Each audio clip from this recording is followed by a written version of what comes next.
Hello again everyone, and welcome back. Do you want to glide effortlessly through tier 16 maps, brush away everything Deliriums can throw at you, or even crush a wave 20 Kosis without breaking a sweat? Let the concisely titled Facebreaker Cyclone Max Block Gladiator help make that a reality. Cyclone's smooth playstyle and potent damage output deliver some satisfying gameplay, and clears content of all types at a rapid pace. Against bosses, Cyclone deals a non-stop flow of damage, and efficiently stacks impales to put down even the fiercest foes with timely precision. The continuous freedom of movement keeps you in the fight dealing damage. It allows you to reactively maneuver in a way you simply can't with other skills. Complementing this offensive output is a dynamic defensive arsenal, featuring overcapped resistances, high chance to evade against blighted enemies while in sand stance, consistently capped 90% physical damage reduction while mapping, constant fortify, a cast when damage taken molten shell, life leech, and some crazy life gain from our shield to surrender. All of this topped off by the linchpin of the build, being overcapped 79% chance to block both attacks and spells. Despite our relatively small life pool, all of these defensive layers combine to make it genuinely tough to even be hit,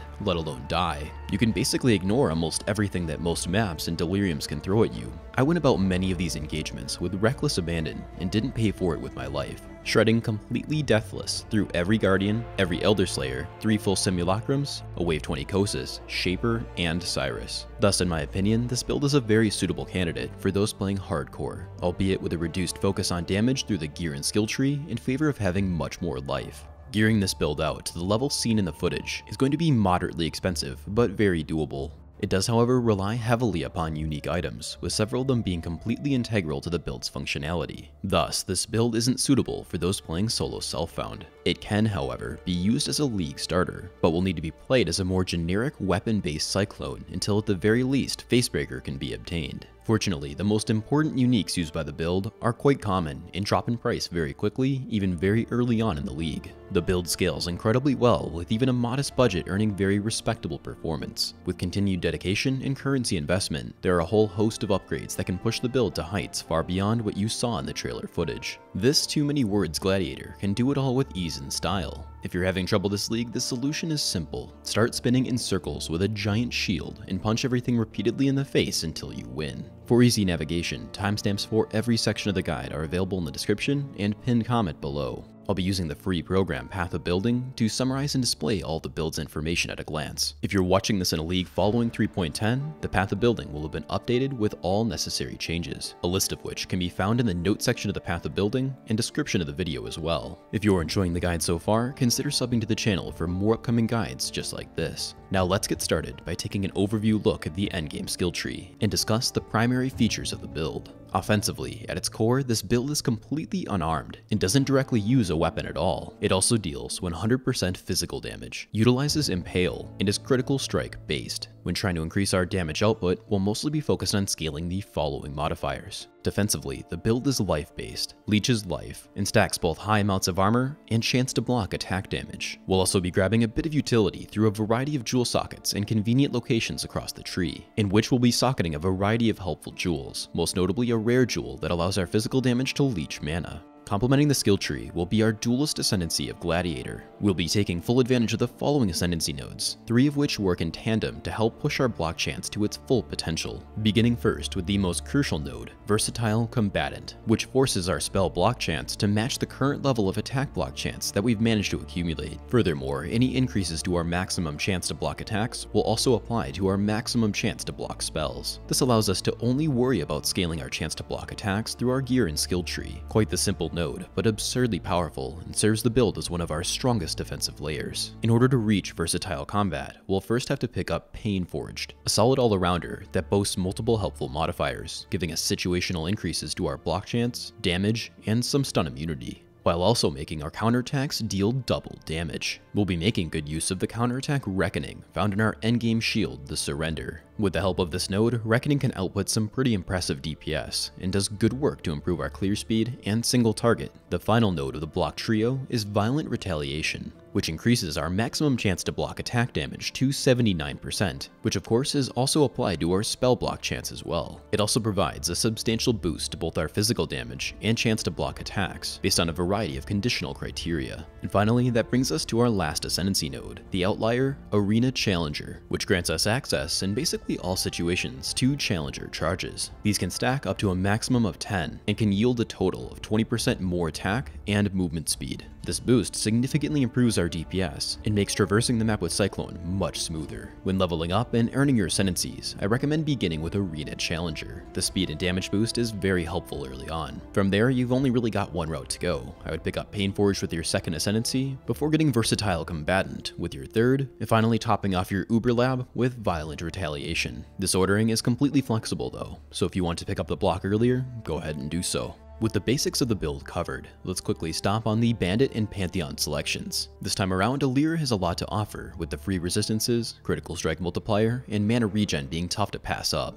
I recommend siding with her into the endgame. From there, her bonuses can easily be kept permanently. However, if you are able to comfortably overcap your resistances to the point where the extra 15% isn't really helping anymore, I recommend then switching over to the 2 passive points granted by Armour by simply vendoring 20 Orbs of Regret and an Onyx Amulet. When selecting your Pantheons, be sure to collect every additional soul to maximize their potential benefit. For the Major God, I recommend Soul of Lunaris. We are constantly surrounded by enemies, making the additional movement speed and physical damage reduction incredibly helpful. Plus, we get hit frequently, making the extra dodge and guaranteed chance to avoid projectiles beneficial as well. For the Minor God, there are a variety of options that help to build out in different ways. In my opinion, you can get particularly great use out of Shikari, Rislotha, and Gruthgal. Shikari reduces the amount of chaos damage taken, and it makes you immune to poison. Rislotha situationally improves your life recovery and causes your life flask to gain charges in longer fights. And finally, Gruthgal provides yet another layer of physical damage reduction and slows enemies that hit you. I personally used Shikari during my time with the build, but any of these will serve you well. Let's move onward now into the skills and links that drive the build, beginning first with our core Cyclone setup,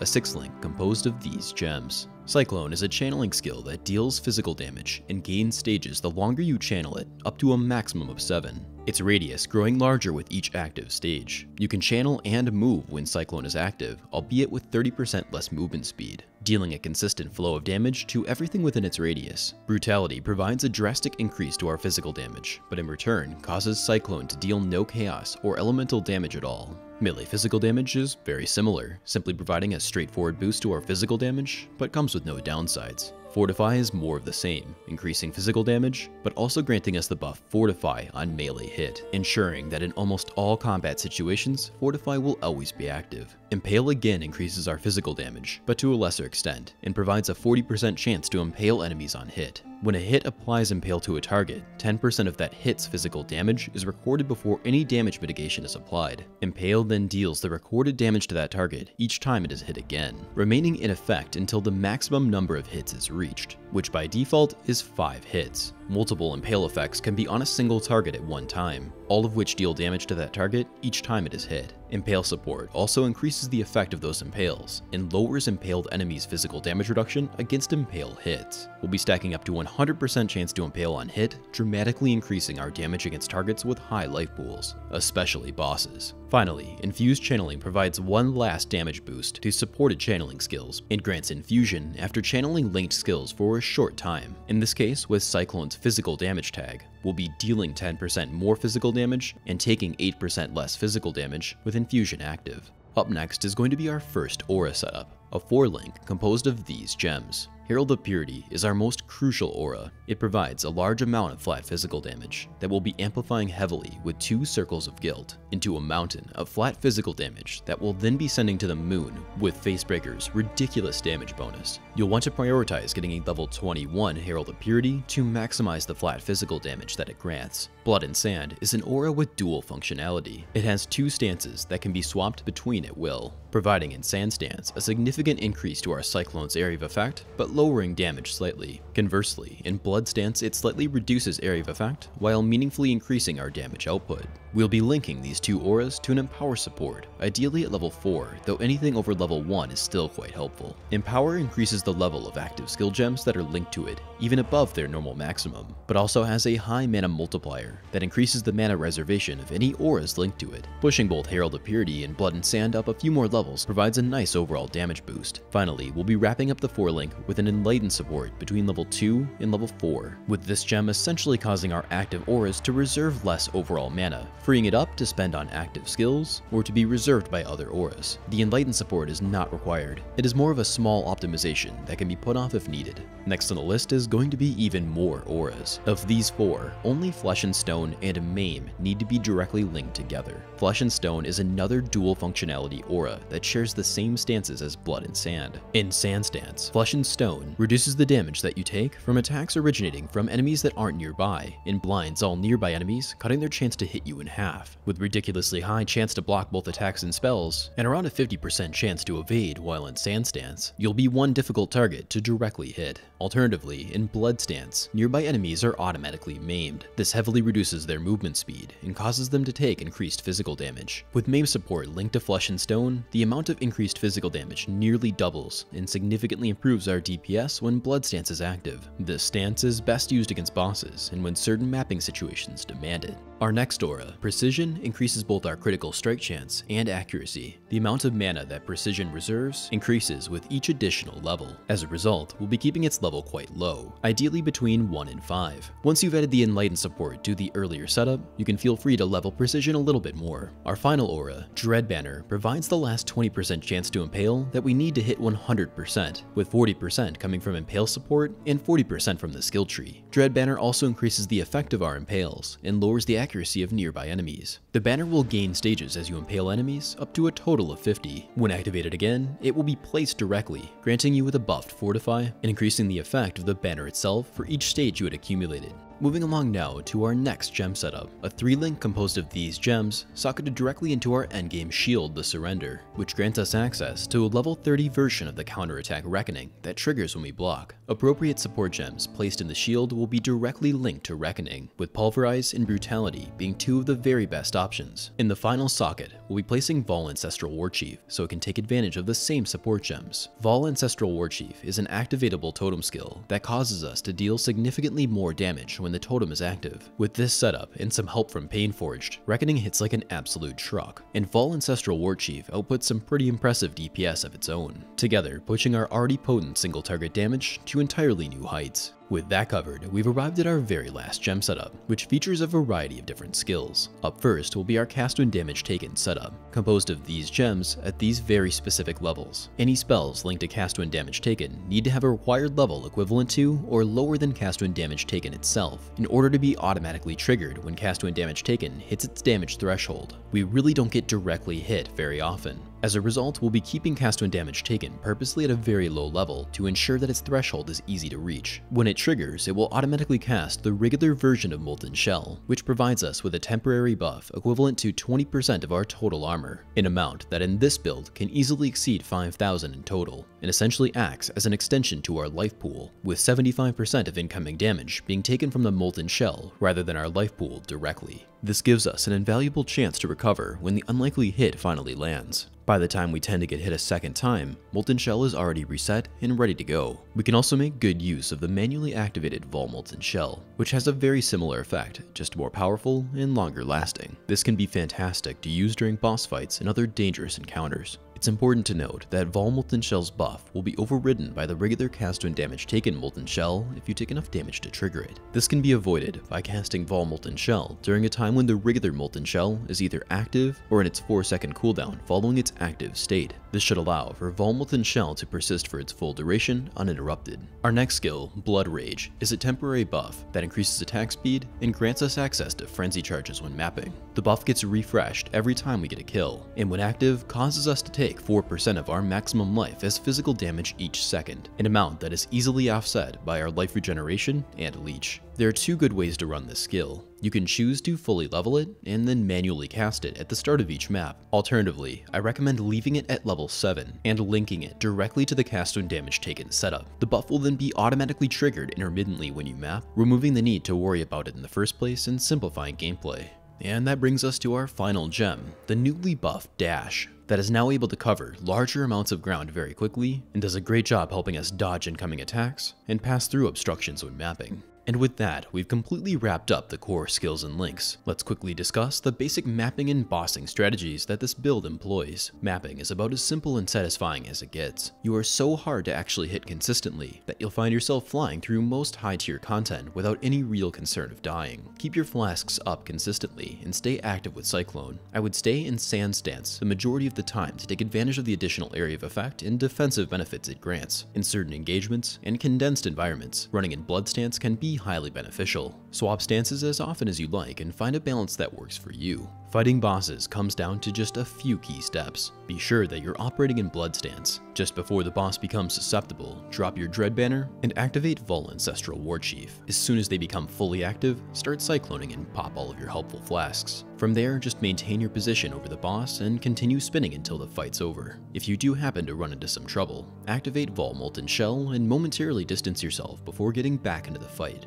Forging onward, it's time that we discuss the general leveling process. In the path of building, you will find different leveling gear sets and skill trees for those who are using this as a league starter and for those who are using this mid-league with access to gear. We'll begin first with the gems. We can make good use of Frostblades or Molten Strike from level 1 to level 28 to quickly clear through the early acts. Around level 28, you can switch over to Cyclone, which can comfortably be scaled from this point on into the endgame. You'll also want to be utilizing the majority of the auras that we've discussed in this build. You'll also gain access very early to both Dash and Ancestral Protector, with Dash making the leveling experience a lot smoother and Ancestral Protector providing a much needed damage boost during boss fights. In the mid game, I recommend getting the Cast When Damage Taken Molten Shell setup going as soon as the gems are available to you. For those with access to currency, you want to utilize most of the usual leveling gear. Be sure to make use of helpful leveling flasks like these. For weapons, I recommend dual wielding 2 Screaming Eagles. They can easily carry you all the way to level 28,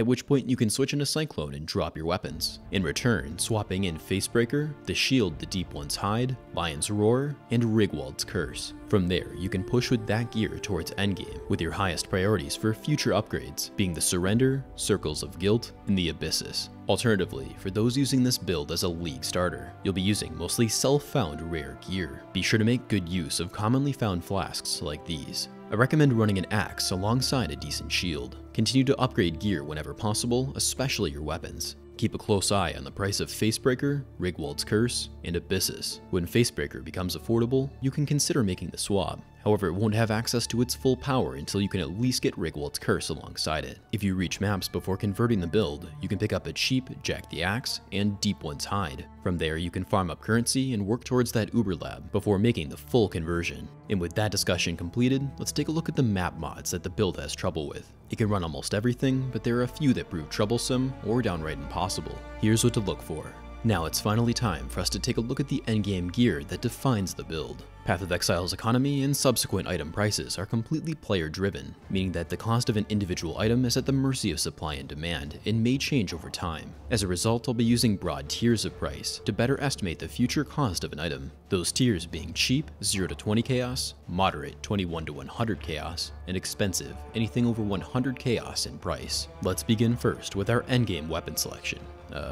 We don't have one. Beginning first with our shield, we've got the moderately expensive defensive powerhouse, the Surrender, bringing to the table our powerful counterattack, great block chance, tons of life and armor, and ridiculous life sustain, granting us 250 life each time we block. This shield is easily my top recommendation, but here are some powerful alternative options. Up next will be our helmet selection, the godly and very affordably cheap Abysses. You might ask, why Abysses again?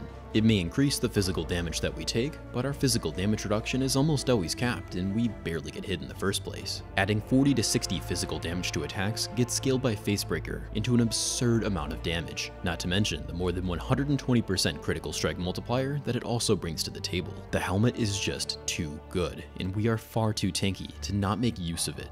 No helmet enchantment is truly required for this build, but if you have the funds, look for an Abyssus with one of these. For the body armor, my highest recommendation is going to simply be a flexibly priced rare chest piece with an armor base that looks something like this. For those with a much higher budget, look for an expensive chest piece with many of the same attributes, but also includes at least one or potentially several of the following modifiers. Alternatively, here are a few flexibly priced and fairly strong unique chest pieces that can serve the build well in various ways. For those on a tight budget, you can run a tabula rasa during the early mapping, but should be replaced as soon as possible. You can also use the cheap Jeweler's Touch Prophecy with all of the rare chest pieces and most of the uniques besides Lore Weave for an affordable and instant 5-link. Finally, by using these exact search parameters, you'll be presented with a variety of mostly corrupted 6-link chest pieces with the correct socket colors. These will typically not be fantastic items, but are exceptionally cheap. If you can get something that simply has decent life, resistances, and hopefully some armor, it can probably get you all the way to high tier mapping. Next on the list will be our glove selection, the build defining and surprisingly cheap face breakers. They really don't have too much to offer besides some critical strike multiplier and just a casual 800% more physical damage with unarmed attacks, scaling our relatively small amount of flat physical damage into an absolute ton. Be sure to prioritize getting a high roll on the more physical damage modifier, ideally at least 780%. For those with a very high budget, there are a variety of expensive and powerful corruptions that these gloves can roll, with vulnerability on hit and base critical strike chance to attacks being the best options by far. While these look very tempting, be sure that any corrupted facebreakers you look to pick up also have a very high damage roll, somewhere around at least 750%, but ideally a lot more. A corrupted facebreaker with vulnerability on hit that only has a 720% more roll will deal about the same DPS and really isn't worth the upgrade. Now, let's march onward to our boot selection. Some flexibly priced rares that look something like this and have the following priorities. For those with a high budget, you can look to pick up some very similar but much more expensive boots that grant tailwind on critical strike. Regardless of what you pick up, you'll definitely want to be enchanting these boots. Here are some of the best options to look for, with my top recommendation being the increased attack speed if you've killed recently. Up next is going to be our Amulet selection,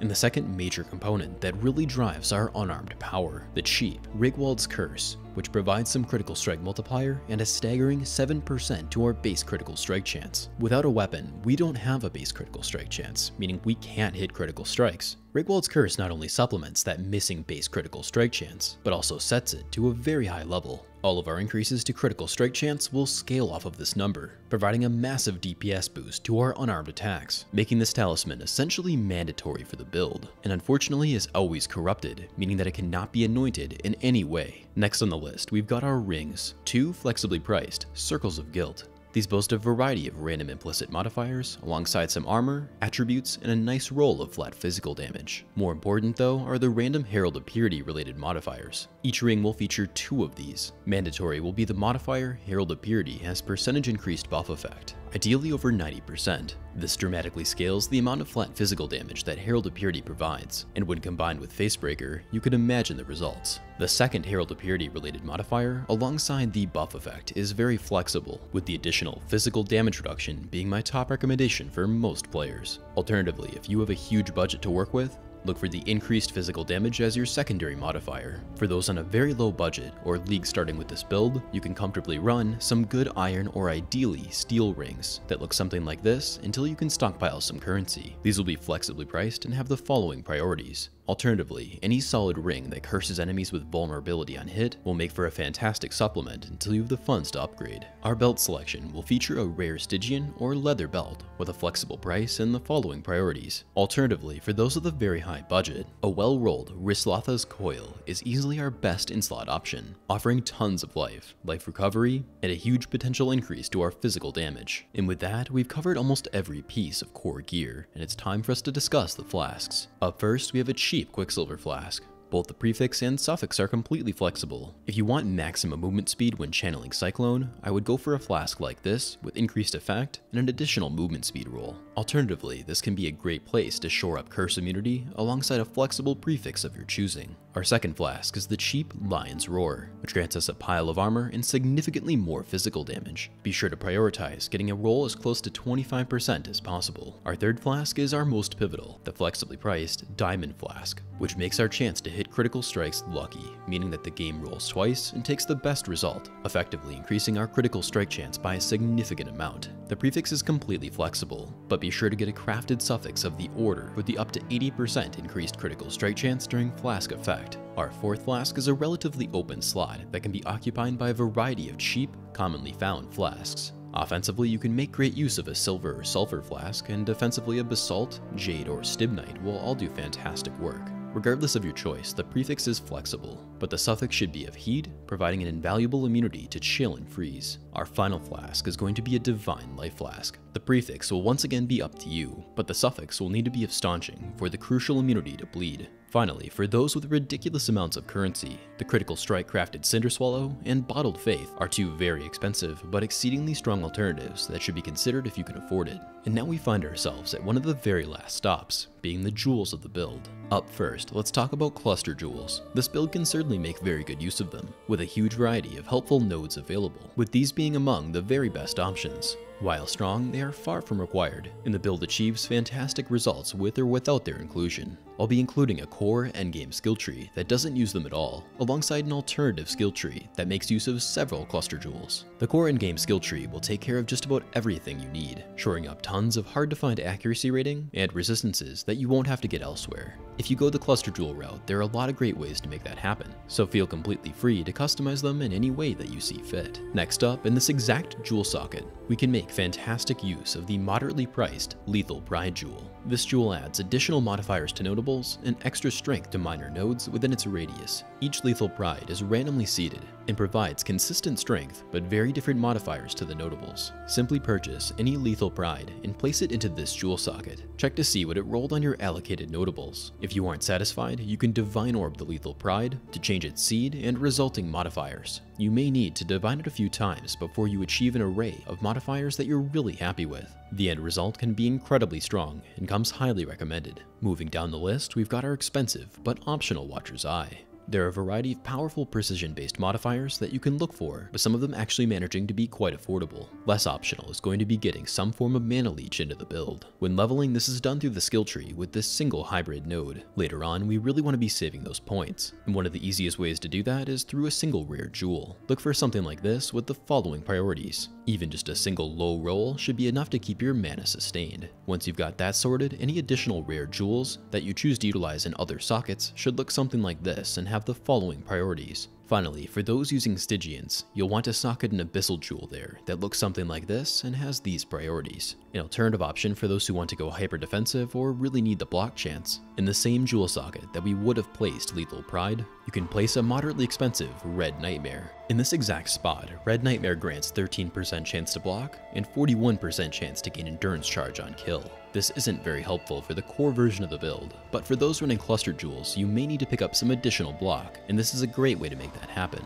With that, I've covered just about everything. For those interested, here are the music tracks and MTX that were used in the video. This build absolutely decimated every last thing that I threw at it, and I really can't recommend it more. A huge thank you goes to all of my patrons for their continued support of the channel. Every contribution is truly appreciated and helps make this content possible. Special recognition goes to the following patrons for their dedicated support: Andrew Miller, Bloody, Christopher Cravey, Christopher Murdoch, Daniel Wigg, Darren Clark, Gareth Thomas, Greg Wells, Hunter Wild, Jacob Davey, John Snyder, Kurt Wood, Michael Johnson, Mick Woodney, Motimus Prime, Pierre Etienne Souris, Rasmus Blockpausko, Ray Hill, Rene Gosser, Richard Bollinger, Sabaton Babylon, Sinister Data, Xi, and Zolaris. Thank you so much, everyone. If you'd like to be credited at the end of each of my videos or join our Discord for Path of Exile and channel discussion, consider checking out the Patreon link in the description below.